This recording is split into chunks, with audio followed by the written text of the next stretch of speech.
What is, now that you are studying the Metuneta, All right. and Kemet, what is your understanding? And Divine with Garfield, he went in on that too. I don't know if you saw that. I saw the bill. He went in on Geb and broke down his understanding. He said, most off camera, he was saying, man, by no means is this a homosexual story. Most of the brothers take things so literal, like the sky gonna crack and men gonna fall from the sky, and Jesus walked on water and all of that. They take it literal. What is your understanding of Geb, and what way does this impact Hebrew thought? What is your understanding of the Geb now? Well, have you studied it in the Metuneta? I have not reviewed the Geb story in the Metuneta. I want to be crystal clear. Okay. But I also want to say this in relation to the iconography as conveyed on the walls when it comes to Geb. Divine Prospect made some very, very powerful points when he said on this couch that when you are looking at it, the first thing you have to consider is what time period, what people, because what people are drawing it, what people are recording it, what people are speaking it. Why? Because there are more than one manifestations of iconography of Geb throughout Kemet.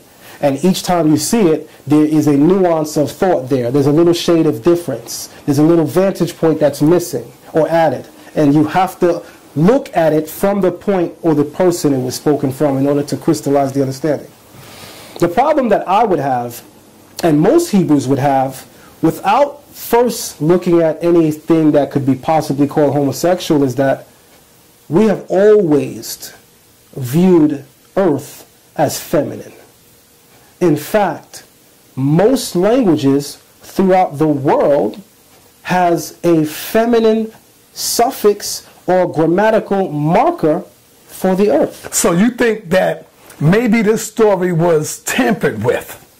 They had to be tampered with, they're saying, according to, you know, how the Greeks and all of that always look at stuff as homosexual. That's an interesting point, but I want to be humble and say I'm not an authority in the Metuneta to make that kind of a statement. I want to be humble. I always believe we speak powerful when we're in our lane, and that's not entirely my lane. Right? So I want to say that that's a possibility, but I'm not an authority to come to that conclusion. But I do want to be genuine when I say that, yes, Hebrews are going to have a problem with that simply because in Hebraic thought, the earth is feminine.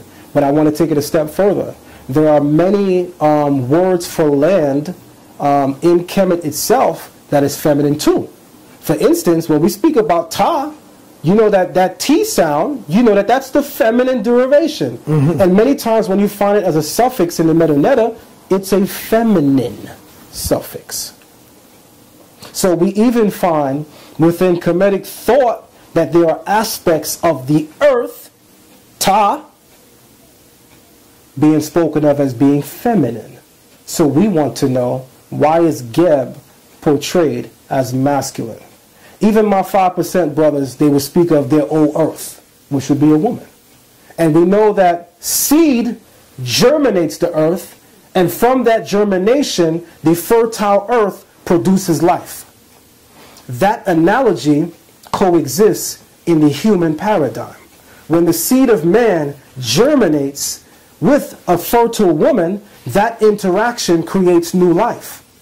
So if we were to cognitively reassess our thought for a second to maturely, not immaturely, maturely try to understand what the people of Kemet was thinking with this iconography, the only thing that I would question, one of the things that I would question is, in what way does that analogy reflect human interaction and behavior? Because we know that from the human perspective, man's seed, male seed, impregnates the woman, and then the woman brings forth life.